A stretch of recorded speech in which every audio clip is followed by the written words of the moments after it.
श्री कृष्ण शरणं मम त्वं शरणं ब्रजेश। खबर वन न्यूज चैनल के वाणी ज्योतिष मार्गदर्शन कार्यक्रम में आप सभी श्रोताओं का अभिनंदन है, हार्दिक आभार है। हमारे इस लोकप्रिय कार्यक्रम को आप पसंद कर रहे हैं, इसके लिए आप सभी श्रोताओं का धन्यवाद। आज हम एक ऐसे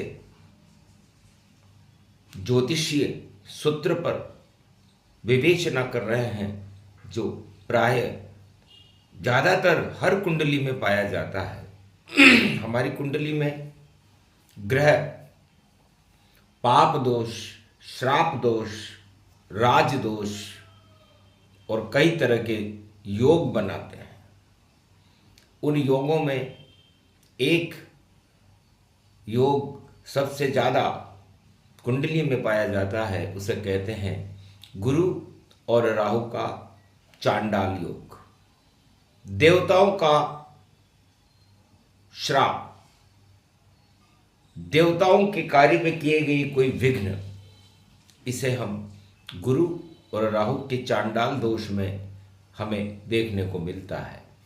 यदि किसी की भी कुंडली के अंदर ये योग किसी भी तरह कुंडली में बनता हो, चाहे गुरु और राहु एक साथ बैठे हों, किसी भी भाव में बैठे हों, या उनके आगे 5, 7 और 9 भाव में राहु या गुरु बैठे हों, तो ये योग बन जाता है।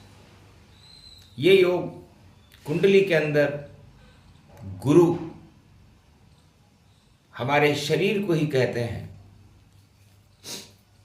तो जिस कुंडली में गुरु और राहु का ये चांडाल दोष बनता है, उसे अपनी देह पर काफी कष्ट उठाने पड़ते हैं। जीवन में हर क्षेत्र में उसे विघ्न और बाधाओं का सामना करना पड़ता है। उसका वैवाहिक जीवन भी बहुत ज़्यादा अच्छा नहीं होता। ज़्यादातर ऐसे व्यक्तियों को जिनके गुरु और राहु का संबंध एक कुंडली के किसी भी भाव में होता है, उन्हें श्वास और डायबिटीज़ जैसे रोग उनके शरीर में पाए जाते हैं और जीवन भर उनको कष्ट झेलने पड़ते हैं। ये योग देवताओं के श्राप के कारण बनता है। दैन्य योग है। देवताओं के आराधना से, पूजा से इस योग को ठीक किया जा सकता है।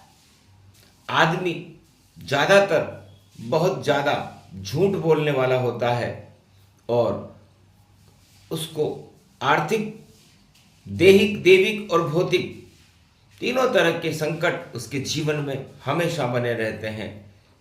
इस कुंडली के इस योग को यदि आप ठीक करना चाहें तो उसके लिए कुछ समाधान आपको बता रहे हैं, कुछ उपाय आपको बता रहे हैं। जिनकी कुंडली में गुरु और राहु की संयुक्त युति हो या 5, 7, 9, 3, 11, 2, 12 में ये युति बनती हो, तो ऐसे व्यक्तियों को बुधवार के दिन पीपल के वृक्ष में दूध हल्दी में मिला करके चढ़ाना चाहिए। यदि आप ऐसा करेंगे तो आपके जीवन में इस दोष में काफ़ी कमी आ जाएगी और आपकी संतान को, आपके परिवार को, और ये जिस भाव में बनता है उसी भाव में ज़्यादा कष्ट प्रदान करने वाला होता है।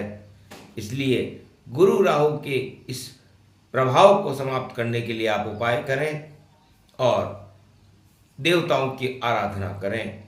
गुरु भगवान ब्रह्मा जी का ही स्वरूप है, इसलिए भगवान ब्रह्मा, विष्णु, महेश, इन तीनों जगत गुरुओं में से आप भगवान कृष्ण किसी की भी आराधना कर सकते हैं। इस दोष में आपको लाभ मिलने लगेगा और आपका जीवन सुखमय हो जाएगा। कुंडली को कलंकित करने वाला दूसरा योग है शनि और राहु का।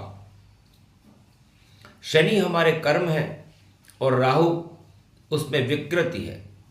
तो कर्म में विकृति आ जाने के बाद हम जिस भी कार्य को करेंगे उसमें हमें सफलताएं नहीं मिलेंगी। तो शनि और राहु जिन भी जातकों की स्त्री या पुरुषों की कुंडली में विराजमान रहते हैं उन्हें अपने कार्य क्षेत्र में काम करने में अनेक बाधाओं का सामना करना पड़ता है, विशेषकर 30 साल तक। तो 30 साल तक उस व्यक्ति का जीवन बहुत ही निराशाओं से भरा हुआ रहता है और ऐसा व्यक्ति बहुत गलत काम करता है। पूर्व जन्म में उस व्यक्ति ने या तो किसी स्त्री को जिंदा जला दिया हो या किसी भी व्यक्ति को जिंदा जला दिया हो, तब जाकर के ये योग इस जन्म में इस कुंडली में आता है। तो शनि और राहु का ये योग जिस कुंडली में होता है उनकी आर्थिक स्थिति काफ़ी खराब रहती है और जीवन भर उन्हें अपने आर्थिक स्तर को सुधार करने में संकटों का सामना करना पड़ता है, क्योंकि ऐसे व्यक्ति बहुत गलत संगति में रहते हैं और छोटे व्यक्तियों के साथ रह करके छोटे छोटे काम करते रहते हैं। कोई चपरासी बनता है, कोई साफ सफाई कर्मचारी बनता है या किसी भी तरह के छोटे स्तर के काम करने वाले व्यक्ति, कोई सब्जी बेच रहा होता है, कोई ठेला चला रहा होता है, कोई रिक्शा चला रहा होता है। ऐसे व्यक्तियों की जिंदगी बड़ी कठिन होती है और शरीर में उनको काफ़ी कष्ट उठाने पड़ते हैं। ये सती दोष है, स्त्रियों के प्रति किए गए दुराचार, पूर्व जन्म में आपने जो पाप किए हैं स्त्रियों के प्रति उनका ऋण है। इसलिए आप स्त्रियों की ज़्यादा सेवा करें, उनका सम्मान करें। और ये योग यदि आपके जीवन में आपके लिए ज़्यादा दुखदायी हो तो सबसे ज़्यादा शमी का एक वृक्ष होता है जो बम्बूल के जैसा होता है, शनिदेव का वृक्ष होता है, उस वृक्ष को आप वृक्षारोपण करें, तब आपको काफ़ी सुधार इस योग के प्रभाव में देखने को मिलेगा। या भगवान शिव का पौधा होता है बिल्व पत्र के पौधे आप शिव मंदिर में या किसी भी पर्यावरण क्षेत्र में जमीन पर अवश्य लगाएं, उससे आपके जीवन में काफ़ी सुधार होगा।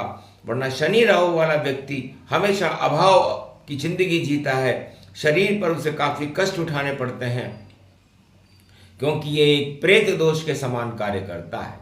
और जिस व्यक्ति के प्रति उसने पूर्व जन्म में जघन्य अपराध किया होता है वो प्रेत की छाया की तरह उसका पीछा करते हैं और जिंदगी में बहुत उदास और बहुत निराश रहते हैं। इसे शनि राहु वाले व्यक्ति को भगवान शिव की आराधना करके बिल्व पत्र के पौधे या शमी का पौधा लगा करके अपने जीवन को सुधारना चाहिए। जय श्री कृष्ण।